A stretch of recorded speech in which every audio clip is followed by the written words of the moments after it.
Salut, aujourd'hui c'est enfin dimanche, et en ce dimanche, je vous propose, comme c'est la tradition maintenant, de retrouver le quiz que je vous avais proposé ce mercredi. Je vais vous expliquer les différentes réponses, mais avant tout, bravo à ceux et celles qui ont répondu la bonne chaîne de caractères en premier, vos pseudos sont affichés ici dans la description de la vidéo. Quoi qu'il en soit, merci à tous et toutes pour votre participation.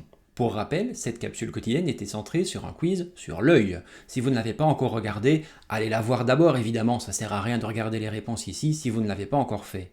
Parce que bon, un quiz où vous avez déjà les réponses au préalable, c'est pas très marrant, non? N'oubliez pas également de regarder la capsule médicale sur l'œil que je vous place encore une fois pour rappel ici, ça vous permettra de comprendre les réponses ici. Allez, sans plus attendre, c'est parti pour la correction. Première question. Quelle couleur est la plus fréquente pour les yeux dans la population mondiale? Réponse A, brun. Réponse B, bleu. Réponse C, vert. Réponse D, gris. La réponse à cette première question était bien entendu la réponse A. La couleur brune représente environ 80% des yeux dans le monde, suivie par la couleur bleue avec environ 10%. Eh oui, les yeux bruns, j'en fais partie moi aussi. Prochainement, dans l'année, vous aurez une vidéo qui vous explique pourquoi et comment se détermine la couleur des yeux. Deuxième question. Grâce à quelles cellules l'œil peut-il différencier les couleurs? Réponse A, les cellules ganglionnaires. Réponse B, les cônes. Réponse C, les bâtonnets. Réponse D, les cellules de la cornée. Les cellules qui permettent de capter les couleurs sont les cônes. Ces cellules, on les trouve principalement au centre de la rétine, et elles permettent de détecter les couleurs, donc avec des longueurs d'onde comprises entre 380 et 700 nanomètres. La bonne réponse, c'était la réponse B. Troisième question. En situation normale, combien de fois un humain en bonne santé cligne-t-il des yeux sur une journée? Réponse A, 5000 fois. Réponse B, 10 000 fois. Réponse C, 15 000 fois. Réponse D, 30 000 fois.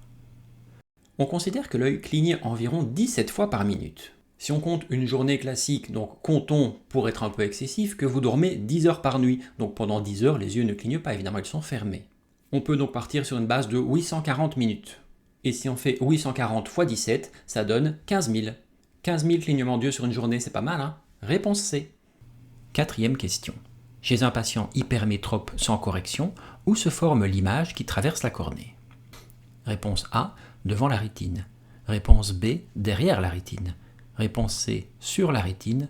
Réponse D, sur le cristallin. Chez un patient hypermétrope, l'œil est trop petit et l'image se forme donc derrière la rétine. La bonne réponse, c'était la réponse B. On utilise chez ces personnes des verres convexes pour que l'image se forme un peu plus en avant, donc sur la rétine évidemment. Cinquième question.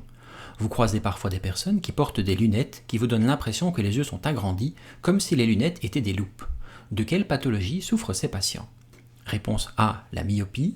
Réponse B, la presbytie. Réponse C, l'hypermétropie. Ou réponse D, la cataracte.